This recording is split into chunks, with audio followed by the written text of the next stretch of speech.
Thank you, Dr. Morton, for that. So I'm Kevin Strauss. I'm the medical director of the clinic in Strasbourg.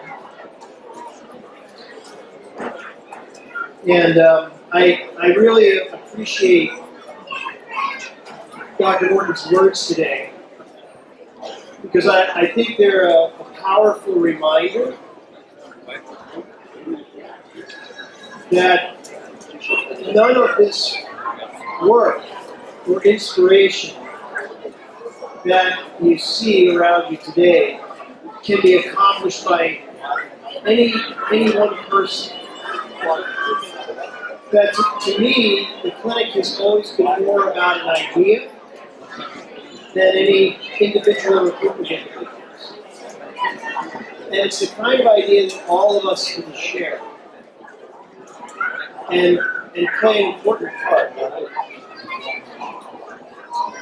And it was really Caroline and Holmes Morton and the founding members of the Clinic for Special Children that first showed us that vision in such a clear and bright way. And it's a vision that inspired me when I was a young doctor in training. And now I've given 17 years of my life to that idea. And hope I can give at least another 17.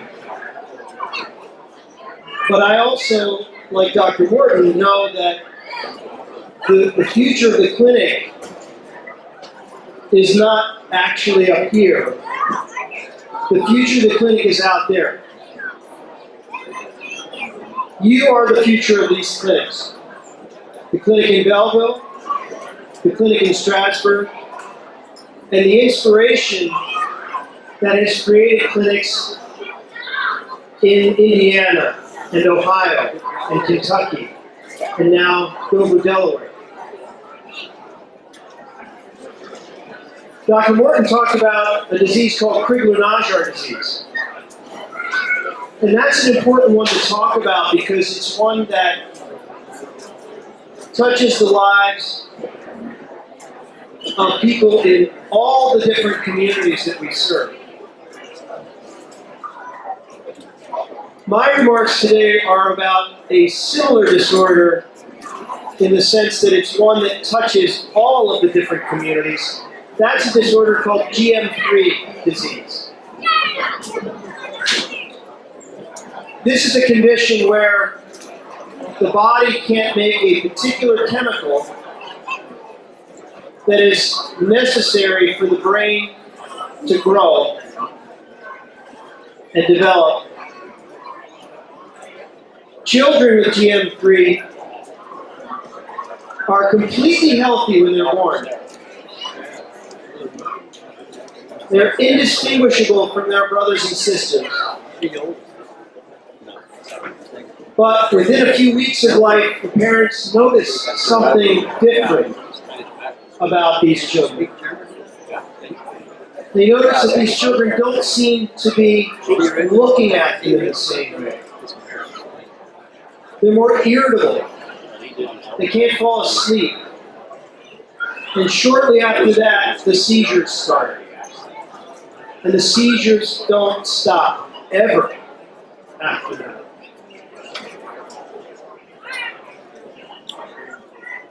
And then slowly over time, as their children aren't rolling, aren't sitting, aren't making any sounds, they come to understand that they can't see and they can't hear.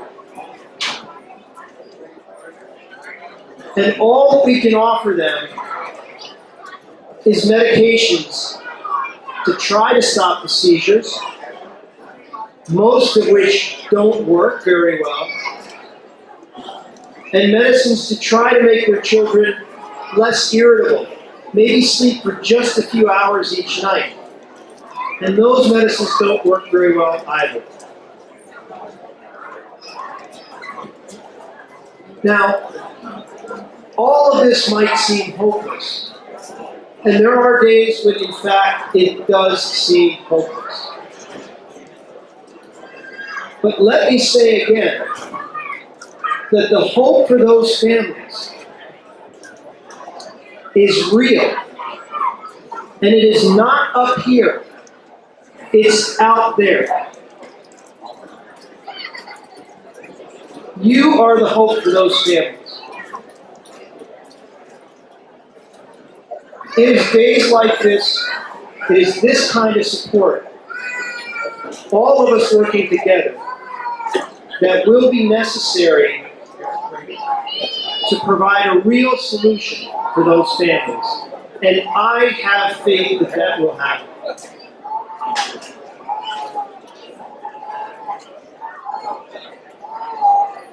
A few years ago, I received a letter from a mother who had 2 boys with GM3 disease.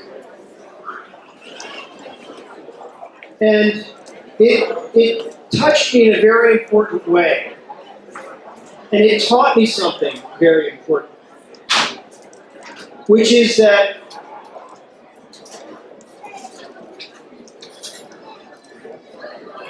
even when we can't cure a disease,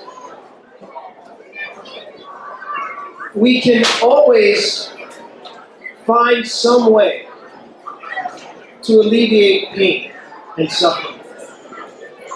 All of us can do that. And she taught me that even when we feel like we're not offering these families much in the way of medical treatment, we are offering them something different that might be equally important.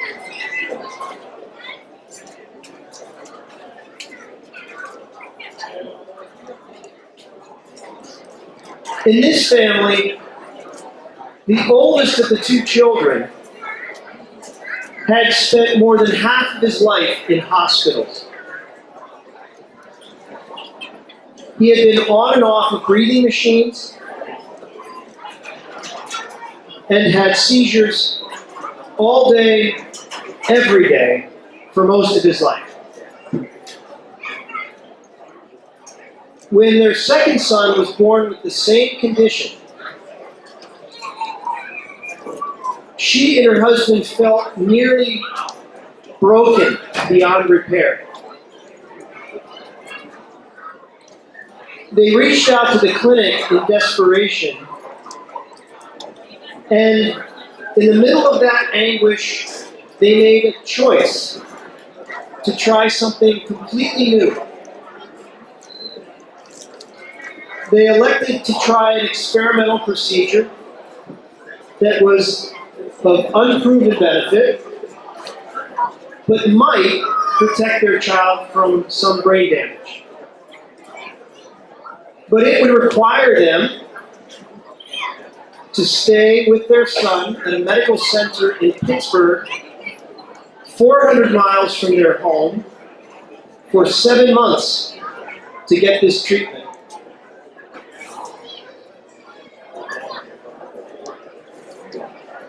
And from Pittsburgh, I received a handwritten letter. And I asked the mother if I could share it with you, and she told me that I should. Dear Dr. Strauss, I feel I need to write to you to share with you a piece of my heart and give you a picture of my life here so far. Home seems very far away, and I can admit to you that I am scared. My baby is in a lot of pain. He screamed the last 2 days.